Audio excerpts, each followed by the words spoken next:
One of the questions we get asked the very most is, do you have a therapist you can recommend for me? And while we wish that we knew of therapists in every single place, in every single part of the country, we don't. So what do we tell them instead, Mel? We say check out BetterHelp because it's online, it's at a reasonable price, and you can be matched with a therapist within 24 hours. I've also used them and they have been great. And if you don't like your therapist, guess what? Click, and get a new one. Absolutely. It's so hard when you have an in-person therapist, if you're not clicking with them, to cut them off and get a new one. So that's not an issue with BetterHelp. So we always tell people to try BetterHelp. And if you use our promo code, which is trybetterhelp.com/WWDN, you get 10% off your first month. Go ahead and try it out. That's trybetterhelp.com/WWDN. And you know what? I'm a big fan of doing therapy where you don't have to wear pants, but nobody knows about it. Are you wearing pants right now, Mel? I'll see you later. Bye. That's trybetterhelp.com/WWDN.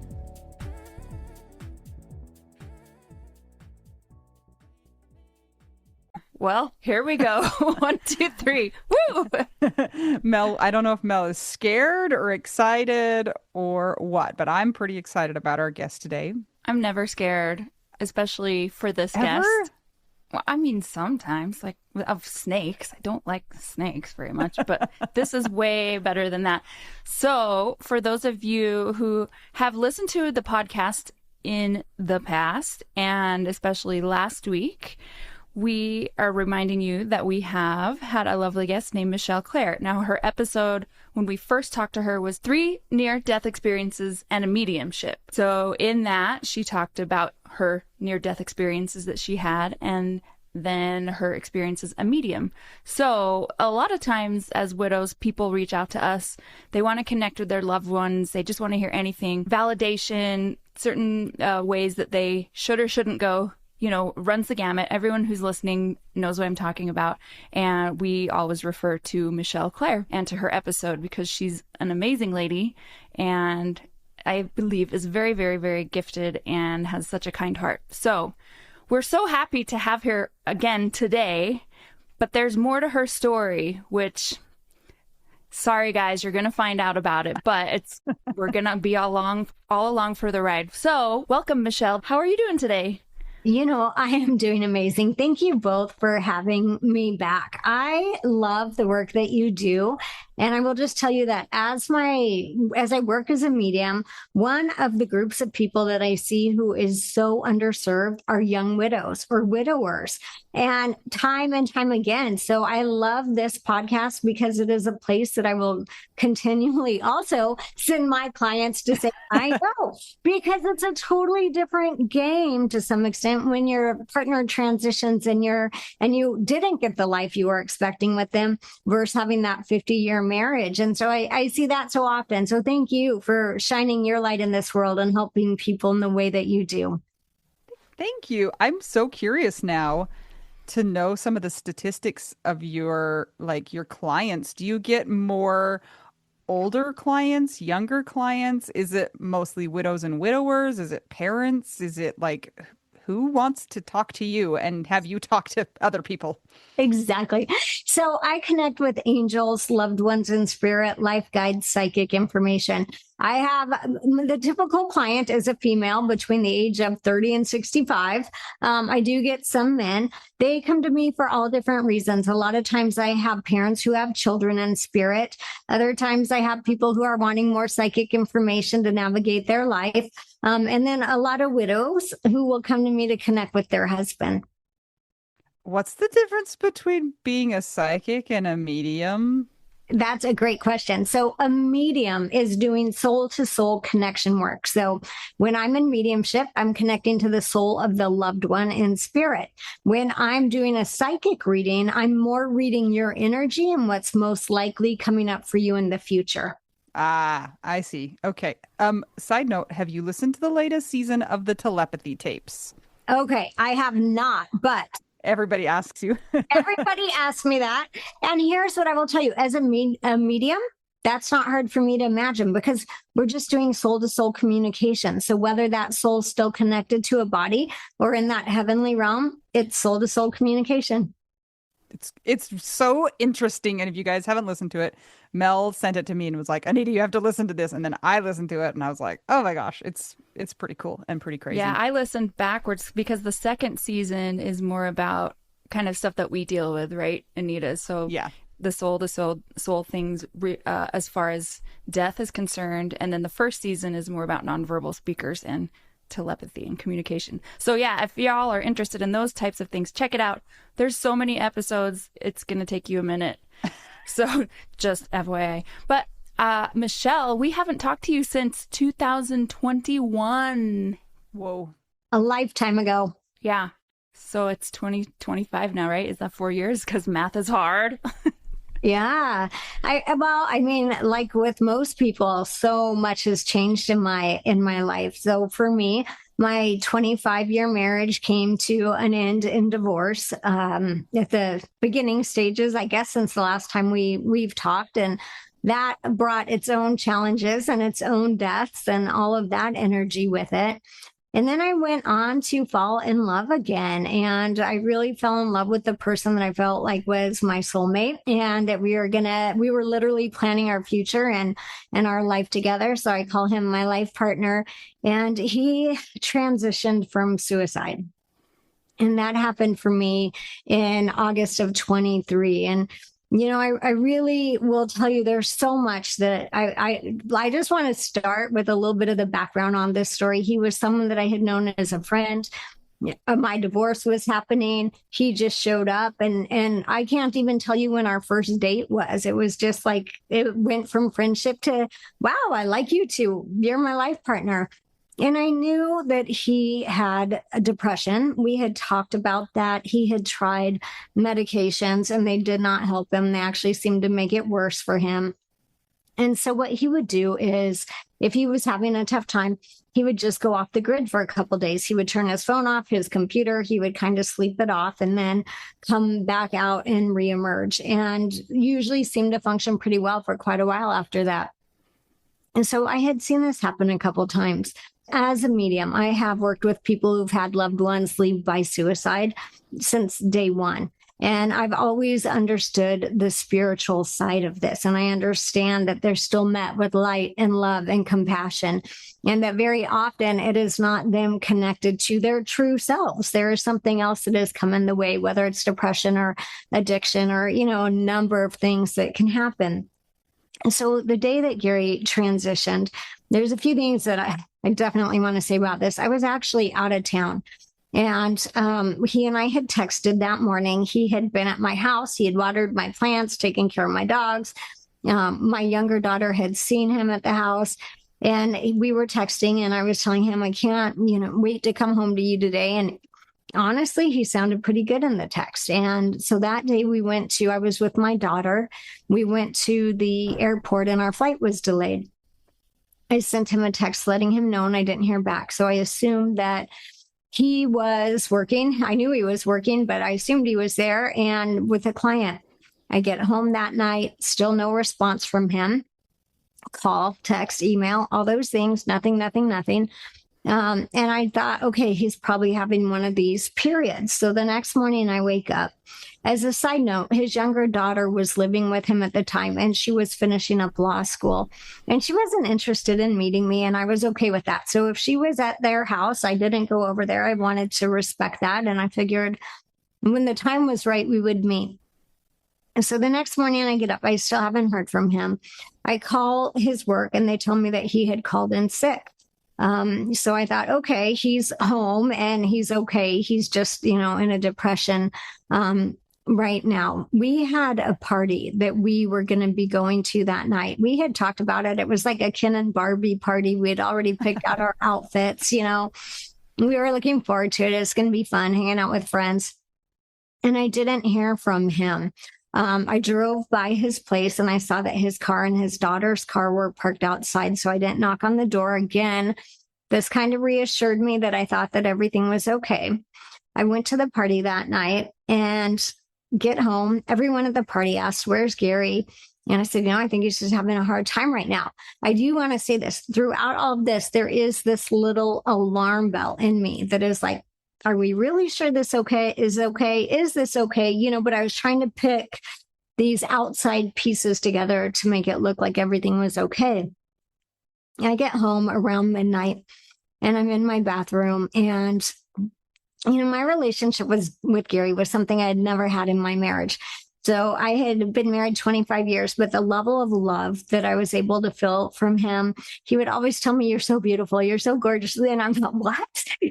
Just things that I hadn't heard. And so we had like this most beautiful, precious connection. So that night I'm home and I'm getting ready for bed and brushing my teeth.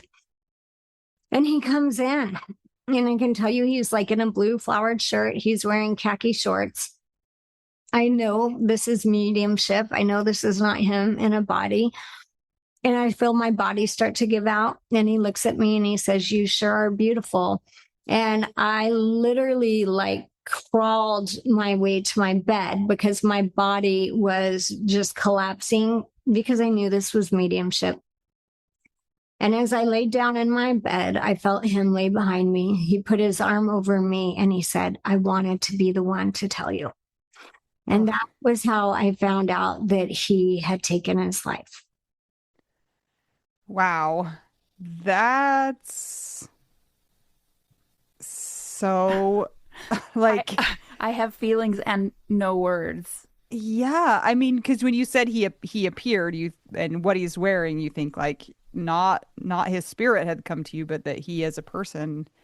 Yeah. And that's just a crazy way to find out that this has happened.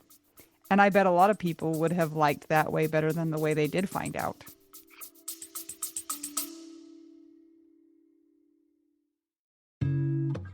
Mel, Yeah, we have a major announcement to make. go for it. Did you know that right now all plans on Mint Mobile are what? $15 a month.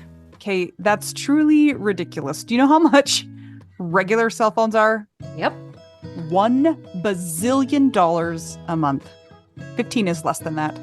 New customers get 3 months of unlimited premium wireless for $15 a month if you sign up right now. And guess what? I use it. I love it. I've used it all over the country, all over the world, and it's great. And if you're wondering about phones, they have those available as well, or you can just port your own number and your current phone over to Mint Mobile. They make it so easy. So if people are interested in trying out Mint Mobile, how can they go about doing that? Go to trymintmobile.com/WWDN. And it's interesting. When my dad died, we actually put his phone on a Mint Mobile plan because it kept his number going, but it was $15 a month. So there you go. And there's different storage plans, but you might as well just get the unlimited because it's $15 a month. Absolutely. All right, go try it today. That's trymintmobile.com/WWDN.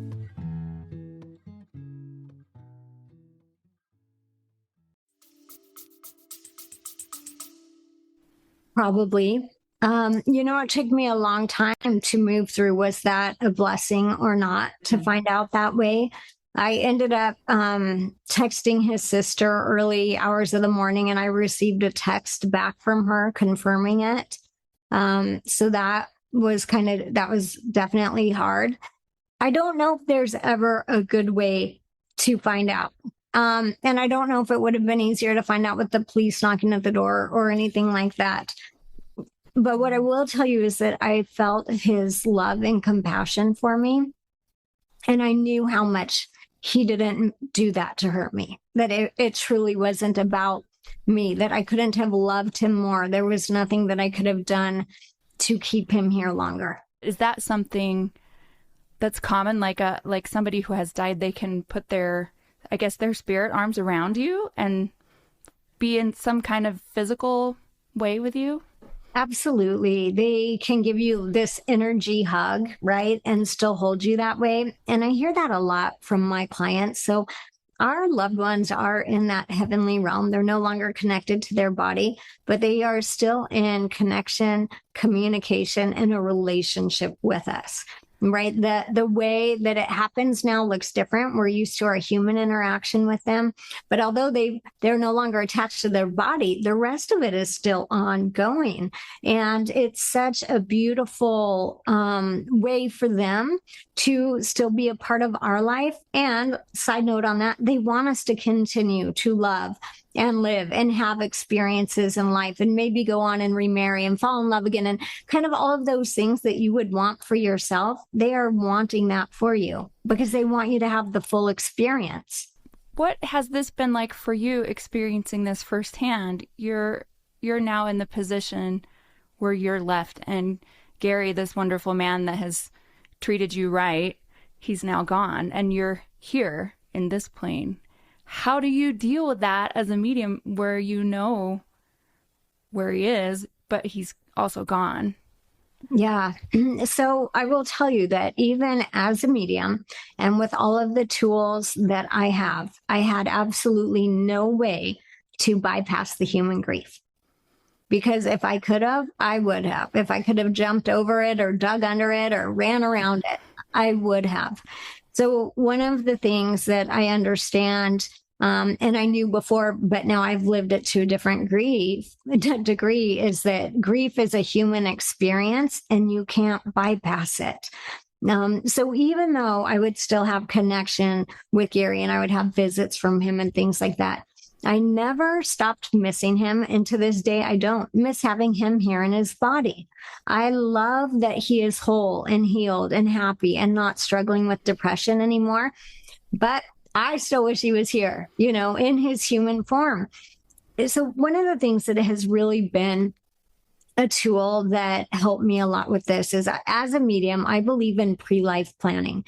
So I believe that none of us are here accidentally or randomly. We, on a soul level, have chosen to be here. And we've also created a plan for our life. So we've chosen our parents, we've chosen our spouses, things like this. And so when Gary passed, I really wanted to dive into this because I wanted to understand, number one, how could this happen to me? Right? Because we all want to know, how could this happen to me? Did I really agree to this? And just have a deeper understanding. So I did a regression, which is known as a life between life regression. And that would be the part where you're going back to what your soul wants to learn in this lifetime. And I was really able to see during this time that Gary and I had an agreement that we would come together at this lifetime. In this time in his life, it was not 100% that he was leaving by suicide, but it was more likely that he would leave that way than someone else. And I would say that because it's never what spirit world, God, source, the divine wants for us, right? They always want us to try to live every moment to its fullest. But I also need to say so clearly, if someone leaves that way, they're absolutely met with love and compassion and understanding. So there's not a punishment for that.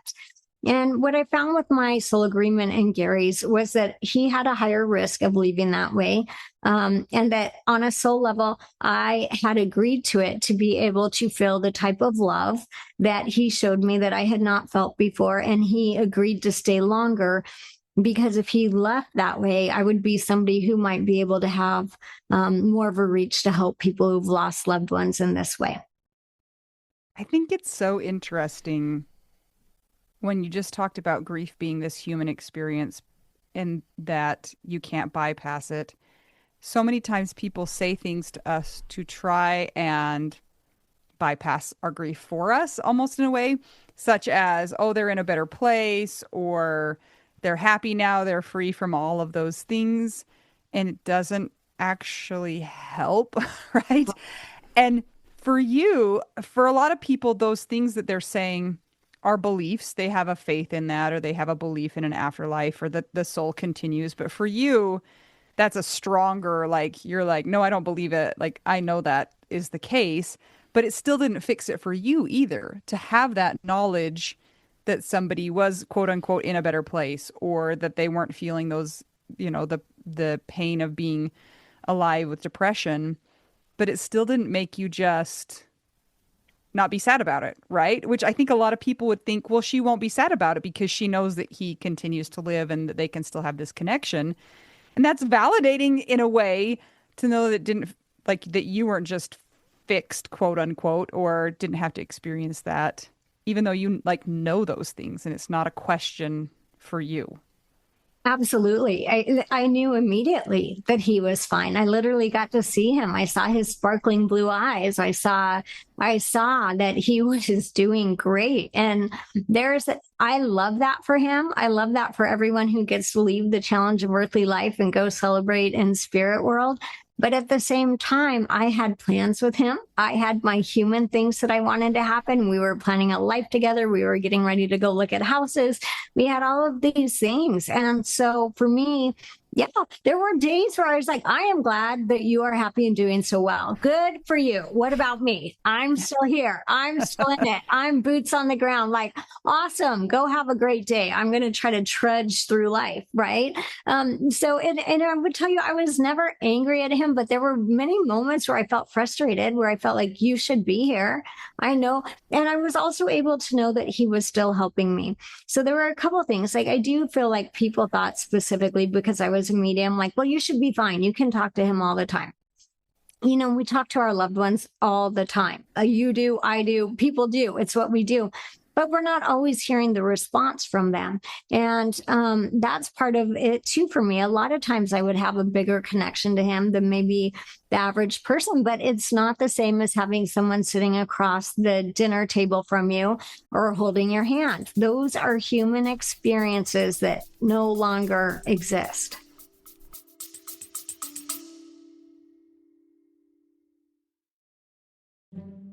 Hey guys, just checking in and want to say, if you are enjoying this podcast and you want to see it keep going, maybe it's helped you through your widowhood journey and you think that it might help others on their widowhood journey, you can support that cause by joining our Patreon. Some of the things that you get as a Patreon beneficiary are ad-free episodes, so you don't have to hear ads like this.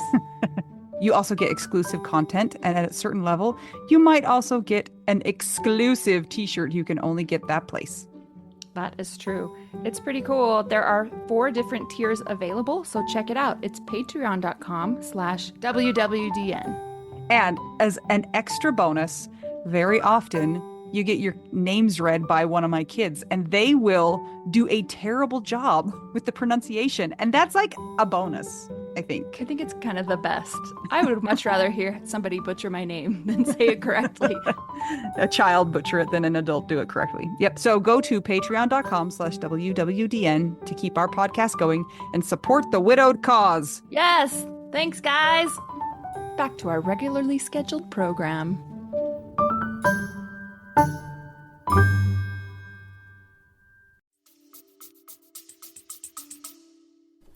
You mentioned talking about, quote, pre-planning your life and that we're here for certain things.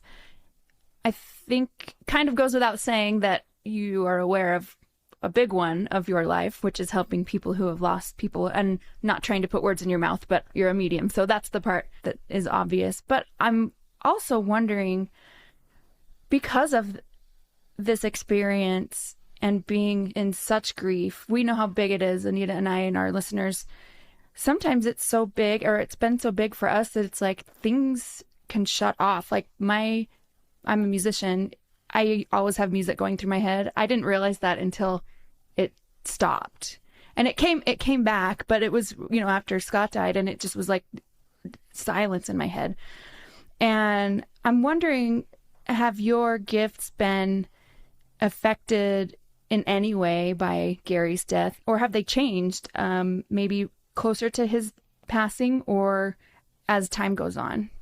I will tell you, I feel like they've actually gotten better because I'm hungrier to connect with the other side than I ever have been in my life, right? So I want it more, not just for myself, but for everyone that I'm reading for. And when our loved ones transition into the spirit world, they're still helping us here on earth. So even by him transitioning to my spirit team, he's in a place now where he can help me more than he ever could if he was still connected into his body.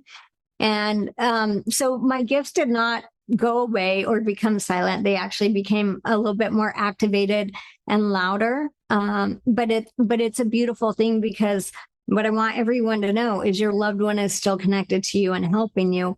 It doesn't matter how or when they left this lifetime.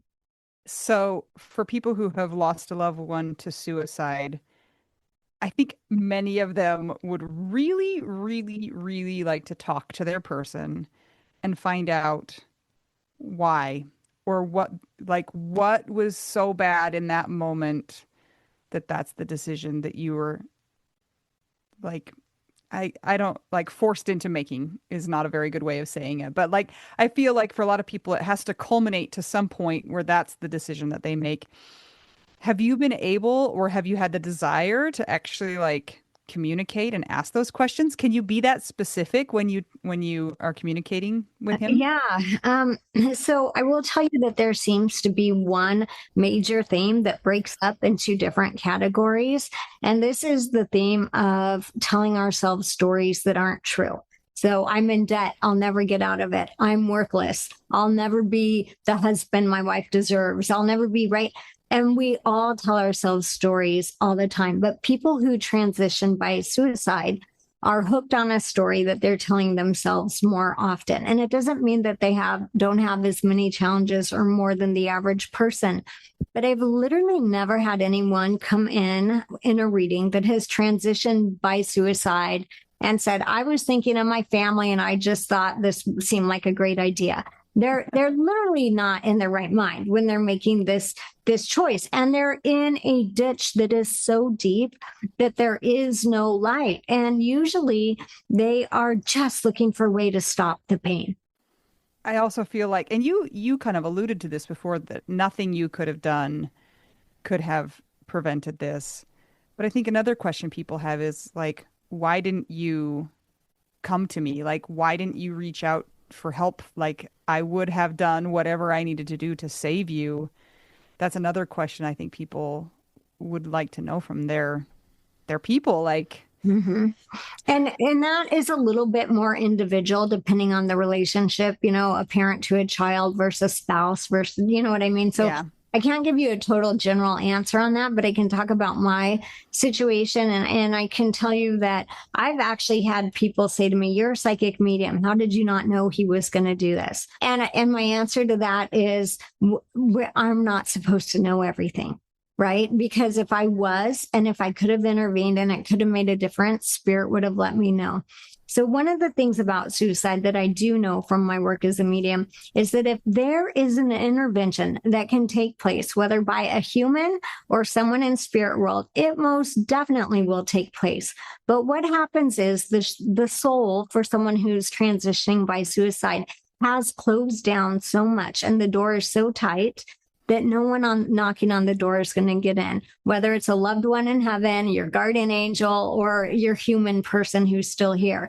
And when the soul gets to that level that it has shut down that deeply, there's not an intervention that can take place because spirit world will intervene every time. So many people have had so many near misses, have had failed suicide attempts, on and on and on, because if there's the opportunity for intervention, it will happen.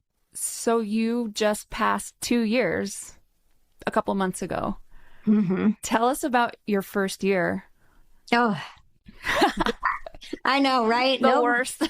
The worst. It's the worst. It was horrible for me. I'm going to be really clear. I'm going to be very honest. In that first year, coming up on his 1-year anniversary, I was thinking about leaving this world myself.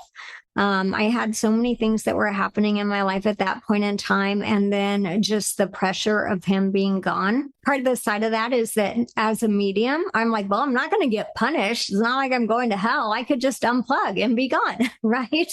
But again, what I would say with that is it wasn't my time to go because there were plenty of interventions for me to stay here. So the first year was very challenging. Probably like most of the people listening, I didn't even know my name. Like it was a good name day if I could tell you my whole name. And if I threw my address in there, it was a bonus, right? I mean, and that is part of just surviving the first year. And I will tell you that even with my gifts, with the work that I do, I was in survival mode that first year.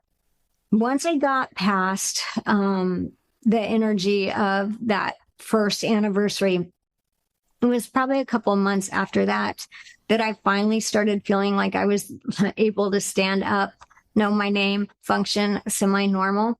I want to go back real quick and say this, though. About 5 weeks after Gary died, I have an amazing friend. Her name is Susan Drum. And she said to me, she came over and she said, Michelle, what does healing look like for you? And I said to her, I'm like, I don't know. And she said, Michelle, healing's possible. And I was like, no. She's like, what does it look like for you? And I said, I would just like to get through the grocery store without crying. And she said, okay. She said, you're going to be able to do that. And when that day comes, then decide what the next level of healing looks like for you. Okay. I would just like to, right?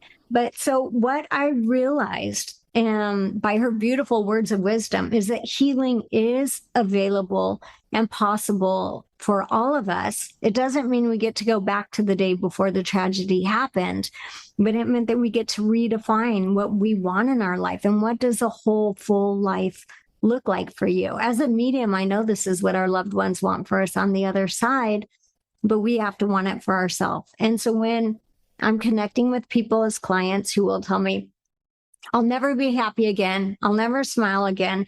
I'll never laugh again. I understand the human hurt that is coming from, but I will also tell you, be careful with your words because you're co-creating your future. And if you're going to declare that you'll never let yourself laugh again, there's a couple of things I want to tell you. First of all, that's exactly opposite of what your loved one wants for you in spirit. We have this image of them sitting on this park bench in Central Park all by themselves. No one's there. They're just waiting for us to get to heaven. They're crying. They're alone. That's not how it works in that heavenly realm. They are met by family, friends, animals, angels, all of these loved ones that are there. They are still laughing and living. They are not sitting alone on a bench in a park with no one around them. And so what they want for us is for us to seize the moment and enjoy the time that we have here. In the scope of eternity, if you live to be 100, it's the blink of an eye. And they don't want us to waste this opportunity. That's such an interesting juxtaposition, because how do we honor our feelings? And I do think that it's fine to feel sad and to feel all those things, but not like you said, co-create our future, for that to be our fortune in the, from the fortune cookies, that we're going to be sad. So how do we honor the feelings that we're feeling in the moment, and also, not wallow, which don't love that word, but people say that, don't wallow in it, but also honor how you're feeling too. I think it's a hard balance to strike sometimes. It is, and it's the human experience. And there's sometimes where you can't strike it. You're just going to be on your knees for 3 hours, and that's how it's going to be. Then you're going to take a breath and you're going to stand up and go wash off your face. You know what I mean? So there is no way to bypass this experience. But one of the things that I found very beautiful, not just that question of what does healing look like for you, because it gave me a marker. If I can, someday I will get through the grocery store and not cry. Someday, whatever the next thing is. So now we can see that we are healing. The other thing that I would say is during this time period, I really learned to add the words "for now" to my sentences. My heart is devastated. For now. I don't think I can live again. For now, right? But the minute we put "for now" on it, we are reminding ourselves, body, mind, and spirit, that this is a temporary situation and that there is going to be a new energy that can come in. And because you can't bypass the grief and you just have to be where it is, you also have to allow yourself to laugh when you can laugh, and go out for lunch with a friend when you can go out for lunch with a friend, right? Don't hold yourself back from the opportunity to smile and be happy, because we think that our loved one doesn't want that for us. Mel and I have never been known to laugh. Never. Actually, we got yelled at on an Instagram, on a Facebook ad, because we just had, our tagline for the podcast is something like grief can be surprisingly funny. Somebody was really upset. Anyway, then our friends got into a fight about it. What? I missed all of this. Yeah, I'll tell you about it later. It's pretty funny. Two things. You mentioned earlier that one of the most underserved community that you I've realized exists is young widows and widowers. Mhm. I was thinking about that. And then when you said the words for now, and it's so interesting being in the widow space because I just hit 8 years out. Anita's about to hit 7. And there's always this position that we're in where people are like, why are you guys still talking to widows or about widows? Like, aren't you over it yet? Hasn't enough time passed? And so it's interesting because we want to get the word out to people who need it, people like us, or who really need, just to hear other stories of other people who have been through things like us when they need it. And it's almost like society at large expects us to always say, I'm devastated for now. And then they want us to put, but I will be fine in 1 year. And so it's really interesting just to look at the perspective from us grievers. Because we can, man, I think so many of us, we talk about it in our private group or text about it to each other or talk about it on the podcast. Passive suicidality is really huge among our population. I mean, and you don't have to have lost a partner to deal with things like that. Life is hard anyway. And so there's that. And then there's society telling you that you should be fine because you're this population nobody knows anything about. And honestly, like for us to get the word out, there are Instagram accounts out there and then some podcasts, they don't always last super long, but it's just like the community is still really small. And I think part of the reason is like people do move forward and it's like, how long do you want to stay in the widow space serving other widows? And then some people are just like, oh good, I'm out of that now. That hasn't, like it's happened to me, but I don't want to talk about it anymore. So it's just this really complex space to be in. What do you think about that? Because it's different from different perspectives. 100%. So the for now part was something that I did for myself.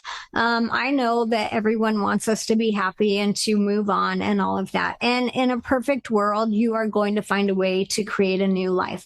But that doesn't mean that the love and the person you're missing ever goes away. Those are two different things. So I think for me, when I would say for now, it was my way of trying to remind myself that the level of grief that I was in could be a little bit less in an hour or a day or a week or a month, right? Even if it was just for a minute.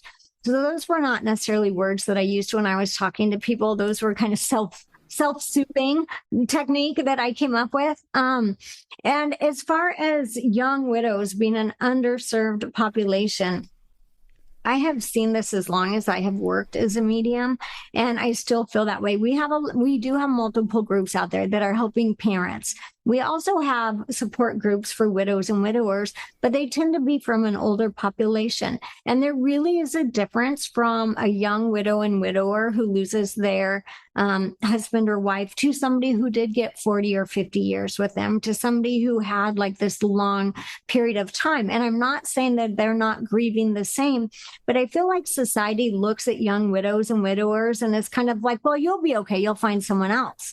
And they almost want to dismiss it, instead of saying, but this is the person you were imagining growing old with. Maybe you were planning a family. Maybe you already had kids. Like you have a life planned with this person and they've left. And so there's a different level of grief there. And for me, when I'm working with clients, young women mostly, because my population tends to be more women than men, they're not just grieving the husband that's transitioning. They're grieving the kids that they didn't have. They're grieving the vacation they were taking to Spain. They're grieving so many different levels. Whereas let's say you are somebody who makes it to be 75 and you've been married to this guy for 50 years. You probably have your kids, you have a family, you have other things that are in place. You have memories, you raise the kids together. Yes, you're going to grieve your life partner, your friend, your best friend, all of that. But there are some other things that are there that young widows and widowers think they will never have again. I love the idea of not yet. No, what did you say? For now. For now. Okay. Because I always couch that in the power of the word yet, not yet. I can't do that yet. And they're a little bit different. And so I like to add for now. But the idea that we control that and nobody else gets to assign it to us. And it's the same thing with gratitude. It's the same thing with the silver linings. If we come up with those for ourselves, they can be beautiful and healing and empowering. But if people want to dictate for us when the yet is, or the for now, or the you should be grateful fors, it's pretty annoying when people do that. And it's like, no, like this is my journey and I have to decide when I have met those criteria or the things that I think are healing for me. And there's no timeline associated with it. It's just whenever I get there, I'm going to get there. And then I can be grateful for that. But it's not for anybody else to say, this is what it should look like for you. And this, you're going to get there. And it's like, I will figure that out for myself. And I would love for you to hold my hand while I do it and not try and assign it to me. Right. And that might be okay, depending on the person, place, and the person and situation.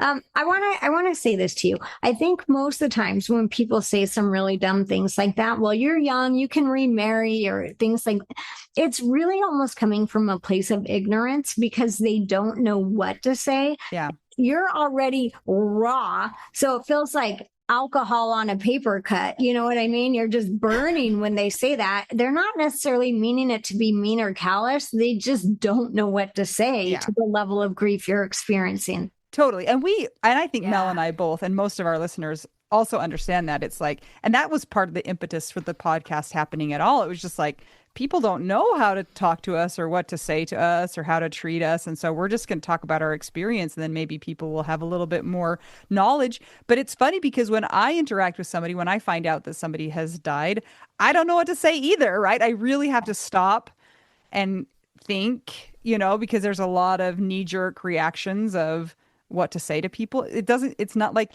you know what to do even when you have been through it. It's a hard system to navigate no matter what. So, well, and then if you do tell them kind of a prescription for that maybe worked for you, then we're being that person that's assigning that, deciding for them.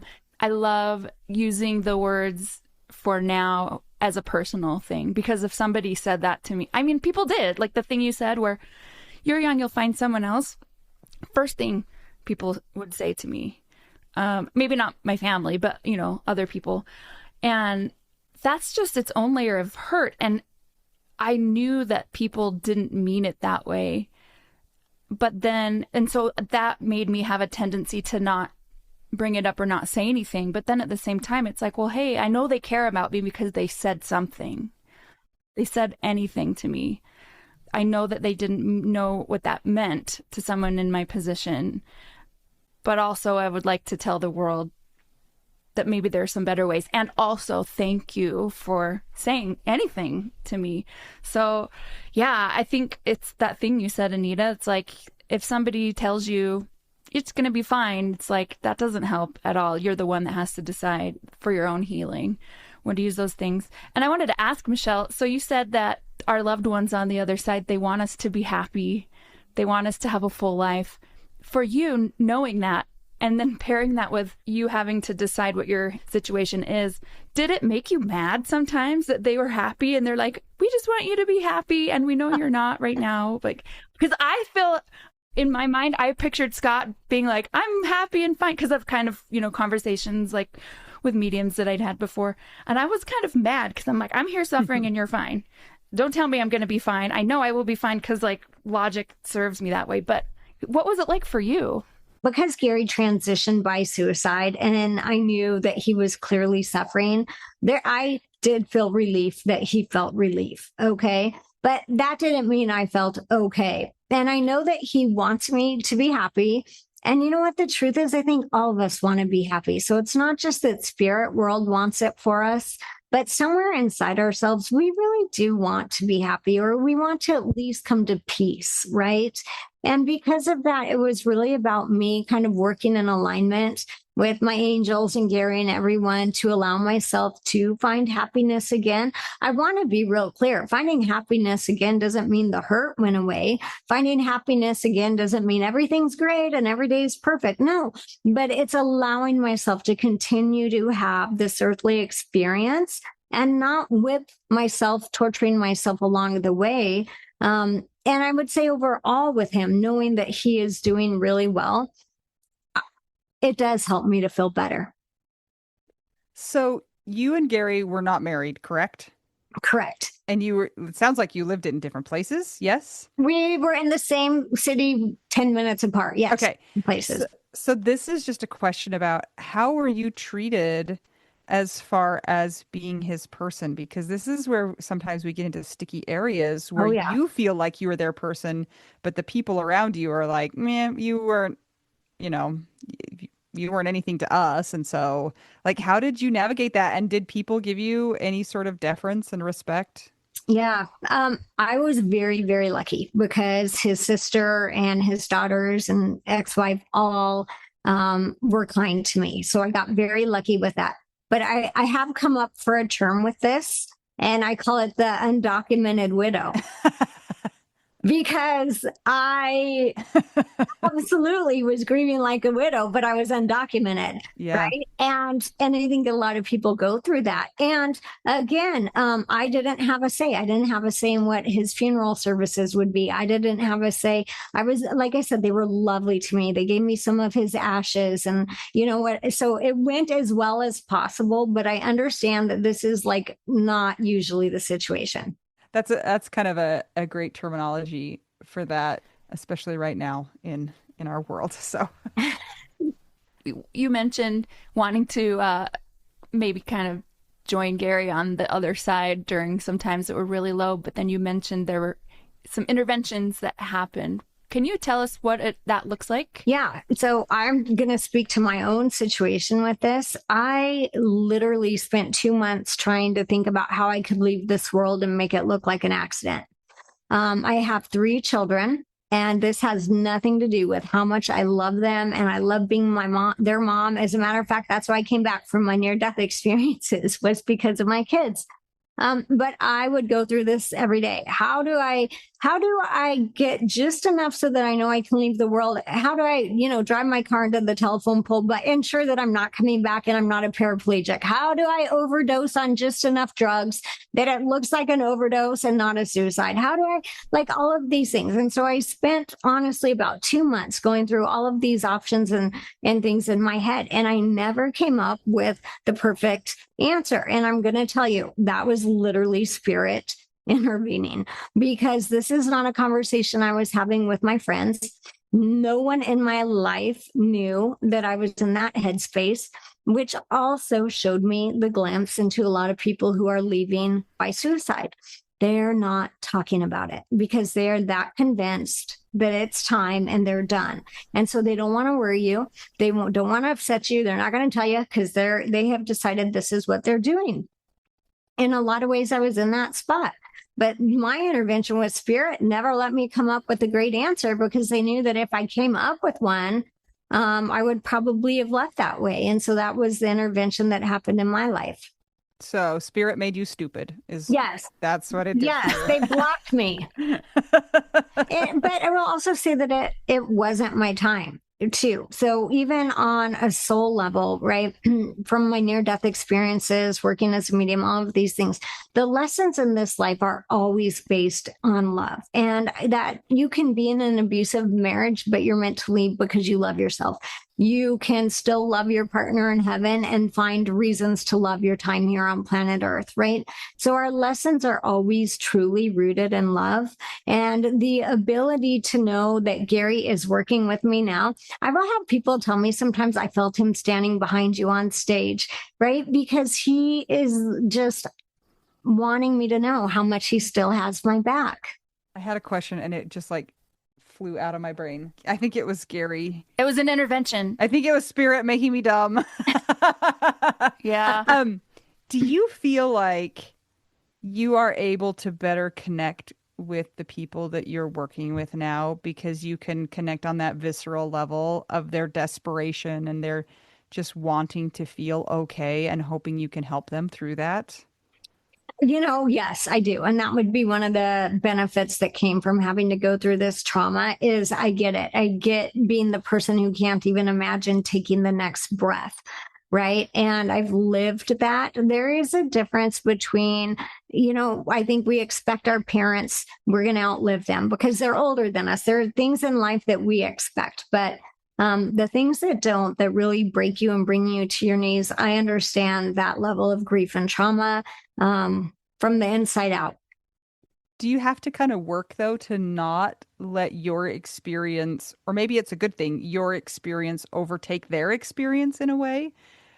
It's very uncommon for me to talk about it in a reading. If I Mm. bring it up, I might just tell the person like one sentence about it. Like I lost my life partner to suicide 2.5 years ago because I want you to know I understand where you're at. So if it comes up, it's because I want them to know I understand the level of pain and grief and suffering that they're in at this moment, but it's not about me. Mm. Yeah. Do you feel like you say that more often when the person is there and their person also died by suicide? Like, do you feel like there's a need to connect when that's the situation? Because it's such a hard situation. Like you said, people assume that there's hell involved or torture or you know what I'm saying? Like there's some comeuppance and you just want them to know like that's not the case. Yeah, absolutely. And I'll also tell you, I feel like there is a different level of grief that comes with suicide than with other ways, even if it's an unexpected car accident or something like that. The survivors of the suicide are always asking themselves, why didn't I know? What should I have seen? Didn't they love me? Why didn't they leave a note? I could have stopped it. Like they go down rabbit holes that you're not going down if your loved one passed in a car accident or if your loved one, you know what I mean? Things like Hmm. had a Sure. 5 year cancer battle or whatever. So there is a different layer of grief, and it's really what I would say, it's quite harmful for the survivors because they get stuck in a lot more traps. I have a question about your physical energy and your work close to the time after Gary died. It's wiped us out, you know. A lot of us are so exhausted. What did you end up doing with some readings that you had scheduled, or how long did it take your body to get to where you were able to resume work at a normal level for you? That is a great question. And I will tell you, I was literally carried by spirit through that process, but I think it's because of the work that I do and I was open to the help. I was back in readings 2 days later. So I was a single mom. I work for myself. There's no time off. The only time I'm getting paid is when I'm working, right? So I was back in, and it literally, I will tell you, took an act of God for me to go back to that. But what I found is that because I was so raw and open, it was almost like the connection to spirit world seemed easier. And because of that, the readings were still great. They were still like spot on. And, but I was absolutely wiped out. It took everything I had to work. And then I was just gone. I can't believe you were able to work 2 days after that happened. That it's a miracle. It was. Truly. This is the way spirit works, though. The first client that I logged on with was a gentleman that I had read for a few different times. Him and his wife are mental health counselors in the Pacific Northwest, and their only child, Seth, had transitioned by suicide. So when I logged on, seeing his face and feeling his son come through, I was instantly reminded of what his son had said to me in a previous reading, where he said to me, Michelle, you don't understand. He said, my depression was so bad. It was like stage 4 cancer. I didn't think I would ever survive it. And so the fact that that wasn't really planned, I wasn't planning on who's my first reading this day, but that's who showed up. And his son Seth came in and reminded me of that. It reminded me that mental health and mental illness at times is a stage 4 cancer. And in our world, too often we're like, well, just shake it off. You're choosing to be sorry, sad. And it really needs a true understanding of, yeah, there might be some limiting beliefs there and stuff like that, but there are some real things happening and they need assistance. On the flip side of that, how do you not just want to be, I don't know what the right terminology, like in the spirit world with the dead people now? Like, how do you not want to just be there all the time? Because wouldn't you want to just be there too and not living in this stupid world?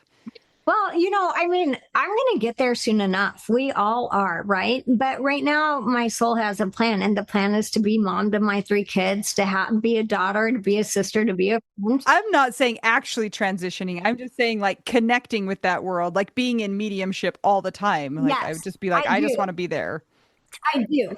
Or are you always in it all the time? Can you block it? Yeah, I'm always connected. But when I'm not working, I turn the volume down on it. Think of it as a radio. And then when I'm working, it's kind of like, okay, expand my energy, raise my vibration, and start to connect the signals that are coming in. So I am always connected. It is definitely much harder to play human than to be a spirit. It really is. But it's always there. And I actually have the gift of understanding that we are all truly souls having a human experience. I don't have to understand the course of life that someone else wanted to take, but I find myself being very curious about it. Like if I see somebody and I'm like, why does she always date the wrong kind of guy? It's not actually in a place of judgment. I'm like, what does her soul want to learn? What does she need to learn about herself? Is she looking for her self-worth? Right. So I'm able to really see life from more of a place of souls with plans and experiences that they wanted to have. Is there like a Facebook page for mediums that you guys just belong to so you can be like, this is so annoying. I'm so sick of this. I don't, or whatever. You can be like, this is what it's like for me, and I wish I could turn the volume down. Like, I feel like you guys might need a support group. We probably do. I think we support each other, but we probably need a support. Like an official. And can you imagine how you'd have to prove, like, we can prove that you can be in the Widow Wives Club with an obituary. Like, how would you prove that you can be in the medium Facebook group? Yeah. Well, I'll tell you how, because I'm actually a certified medium. So I've been tested and vetted and certified. So if you become a certified medium, you can be in the mediumship support group. You just have to give me your diploma.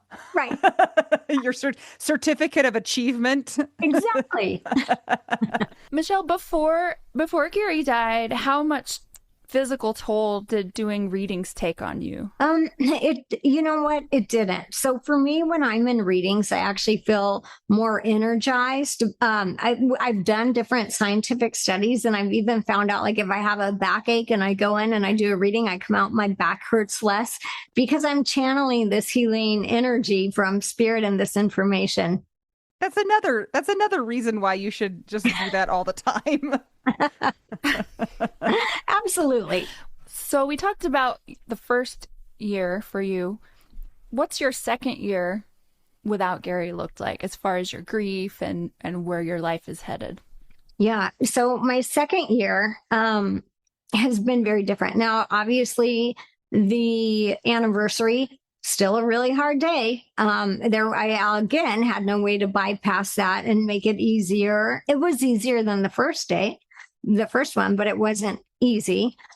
And one of the things that Spirit has really brought in that's been amazing for me is that I am dating again, and I have met an amazing man who is a widower.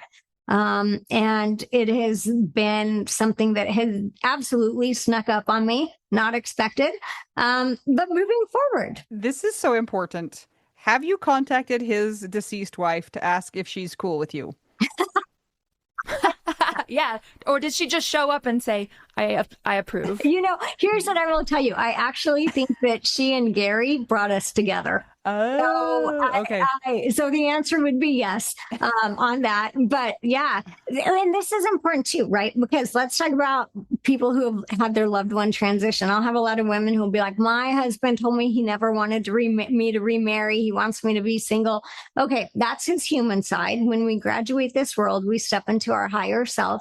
And from that 360 perspective of that heavenly realm, they're like, I want you to live. I want you to love. I want you to have as full of a life as you can. So that might have been their human story, but from the other side, that's not where they're coming from. Okay. I think that's fair. I have a question that I've heard a lot of our widow friends who have become widowed by suicide talk about. The relationship with their partner in life sometimes was abusive. When the person dies, are they immediately full of light because their human body is gone? Because that's a lot of heavy stuff to work through, for the people who are still left behind, so their memories is, well, yeah, I know that they were struggling and they were abusive to me. Maybe there was physical abuse, definitely verbal abuse. Can you talk a little bit about that? And does it immediately change perspective for the person who's died? And do they feel sorry? Do they feel like regret for how their life went? What will happen is that they're met with love and compassion and understanding in heavenly realms. So even if they weren't this really super nice, loving person, they're still met with that energy. What happens then is we have what's considered a life review, or people will use those words frequently. Life reviews are not done in a way to punish you, but they are done like, oh, look, you could have made a different decision here. You could have made a better option here. It's more of an understanding of things that we've done in our lifetime. And because of that, very often when this loved one comes through in a reading later on, they will say, like, I'm sorry. I see that I could have done that better. I see that that wasn't the right thing to do. So I would say there's still almost like a level of education or evolving that's happening, even though they are already met and in the light. Are they immediately accepting of that education, or do people fight back against it and say, like, but you don't understand, or, Sometimes they're a little bit resistant. Sometimes they want to stick to their story longer. And because heaven is a place of love and compassion, they're kind of like, okay, well, if you want to stay in the front door for a while, you can, but you're invited back to the living room when you want to come back here. You know what I mean? So it's really more of a self-induced situation, but heaven is always holding the light around them to evolve. Is there timeout in heaven? Like, do you have to go to timeout sometimes? Is there finger painting? Because I imagine it to be like kindergarten. It's like maybe they want to stay in the spiritual kindergarten for 5 years. Yeah, exactly. So not timeout in that way, but you're allowed to be where you're comfortable. You're never forced to go to an understanding that maybe you're not ready to fully embrace yet. And let's talk about people who traumatize people in this lifetime. They usually have a lot of trauma in their own life. So they're probably working through things in the heavenly realm from two ways: what was done to them and what they did to others. And so it doesn't mean that there's not love and support and compassion around them, but there's certainly some understanding and evolution that's going to happen. I've heard people that have had visitations or something similar. I heard this one of a father who had died. And this woman had a near-death experience. And the father that had died abused her as a kid. And of course, that shaped her whole life. Then she has this near-death experience. He comes to her, and she's shown what he went through when he was younger. It's still not okay. She accepted it and was like, I understood, and I cried, and I grieved when I relived that, and I understood. But I'm wondering, like, what does forgiveness to you mean in a case like that? Because it doesn't ever mean it didn't happen, but there are often reasons why things like that happen. What's your take on all of that? So that feels very real to me. I believe those things happen all the time. Forgiveness for me is not necessarily biblical, like turn the other cheek and it's okay. To me, the way that Spirit has described forgiveness is literally saying this suitcase is too heavy to carry and I'm going to lay it down now. So it doesn't mean that the situation that happened or the person, the event, that was okay. But at some point when we carry the anger, the grief, whatever it is that we're carrying so far, it's eating up our life force energy or our ability to be happy in our now and in our present moment. So it doesn't mean that you're saying it's okay that it happened to you, but you're literally making a choice that you're not going to carry that anymore. You might think this is silly. Michelle, do you ever just say to yourself, nope, none of this is real. Everything I believe is not true and I am psychotic? Or do you feel like positive? Okay, I am not always positive, and I do say that, but not in the way that you mean it. Okay.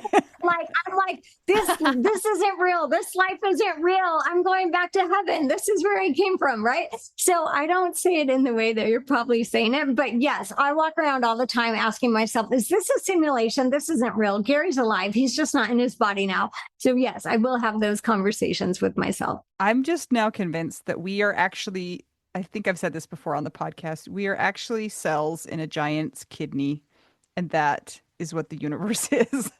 Yeah, perfect. Perfect. It's not what we think. It's probably not what we think, because I don't believe we can actually fathom it. But what I will tell you is our job is to have the best time we can when we're here and to allow ourselves to live and learn and grow and still play with the magic of life. As I raise kids, all I care about is just trying to be a good human. Like to try and make your life the best it can be and also to try and make the world a better place. And that's like all I care about for my kids too. You know what I'm saying? I used to think that I would have a different goals for my kids, and now I'm just like, can you guys just be good humans, like, and just make the world a little bit better? And if you do that, we're good. That's what I need from you. Yeah. And that's part of the plan. And that's part of why we're all here. And I would tell you, I truly believe most people are good people. I think so too. Michelle, what's your for now that you're working on now? I love That makes sense. Yeah. So Okay. my memoir just got completed. So I have a literary agent who's trying to pitch that for me. There's a lot in that. It's not just my memoir. There's soul lessons. There's lessons learned in heaven. There's the tools for navigating life. So that is coming up. I'm going to be doing an angel course for the Shift Network, a 7-week live course. So if people want to connect with their angels, that for now, I am living life to the fullest. So if we get the book and read it, will you come back a third time? Yes. You don't even have to get the book. I'll come back a third time either way. I'm excited to read it. Where can people find your materials and everything that you offer? Yeah, so they can go to my website, MichelleClare.net, and right there you can book an individual with me. You'll see upcoming groups or galleries, or if I'm doing an in-person event. And I've started a YouTube channel. So if you want to join that, every Monday, I do Mondays live. So Mondays with Michelle, and there's about 30 to 40 minutes where I'm answering questions live. You can put them in the chat, and I've started a membership on that. So there are different places to find me, but I really look forward to connecting with people and really giving them the tools to live their best life. Fantastic. I feel like have your taste in cheese changed? Yeah. Did grief change your palate? It does. It changes your taste and everything. Okay, so what's your favorite cheese these days? For now. My favorite cheese for now. I like Gouda right now. For now. I don't remember what your reply was before, but when I go back and edit it, I'll find out. Okay. So we'll see. We'll see if it's changed or not.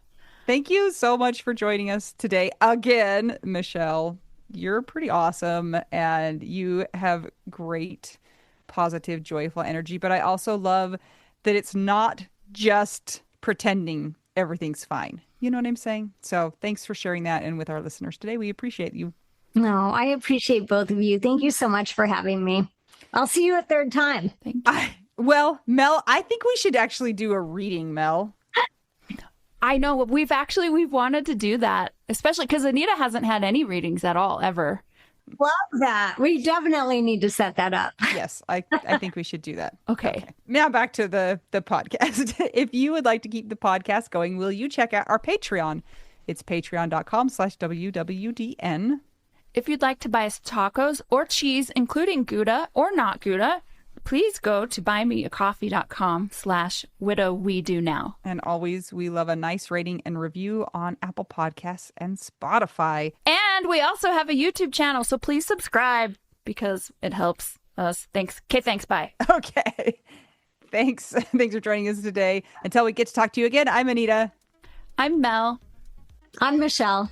We are just two young widows and one undocumented yet documented medium, and we're all just trying to figure out widow We do now.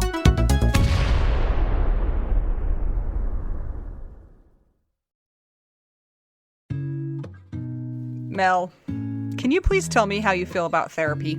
I am so grateful for therapy. I do therapy every single week. Do you think it's a great tool in the widow's toolbox? I sure do. I think it's a great tool in anybody's toolbox. And I am so glad that I have stuck with it because as time goes on, there are more things that I am able to learn about myself. That goes for anything from healing from the death of my husband to childhood things to trying to get outside and be social or trying to address my own certain personality. So yeah, it's really been helpful for me. We have so many people in the Widow Wives Club who have started using BetterHelp and have amazing reviews. It takes away so many of the barriers to getting great therapy. I know one of the things that's hard for people, and we get this question a lot, it's I need a therapist that does XYZ. Who is a therapist that is going to be widow friendly? And I know that is so hard to find. When I did therapy that was not on this online platform, it was hard. And it's kind of trial and error, kind of like a new medication, honestly, like a new antidepressant. And the way that BetterHelp is set up is it's easy to find somebody that has your specific needs as part of their expertise. And you know what? If you get into a couple of sessions with that person and it's not a good fit, it's so easy to change. You can ask some of our friends in the Widow Wives Club. They've changed therapists and gotten one that has been a better fit for them. A lot of them are lucky with who they get first time. I am so grateful for mine. I love her so much, and it's literally changed my life for the better. This is amazing. So if you guys are wanting to add therapy to your toolbox or need a change in who you're seeing right now, consider checking out BetterHelp. They're one of our sponsors. If you go to trybetterhelp.com/WWDN, you get 10% off your first month of therapy if you sign up with BetterHelp. And let me tell you, the day that I was in the hospital with my dad when he was dying, I was able to instant message with my therapist, and she checked on me all throughout the week. And I was not available for video sessions for a lot of those times because there were things we were dealing with, like mortuary stuff, and I was still able to be in contact with her. So they're very, very responsive, caring. It's such a great platform, and I recommend it to anybody who is looking for therapy. Once again, it's trybetterhelp.com/WWDN. And that's for 10% off your first month of online therapy. You don't even have to wear pants, Mel. I know this. First-hand experience. You can even wear a onesie. Or a twosie. Ooh, scary. All right, bye!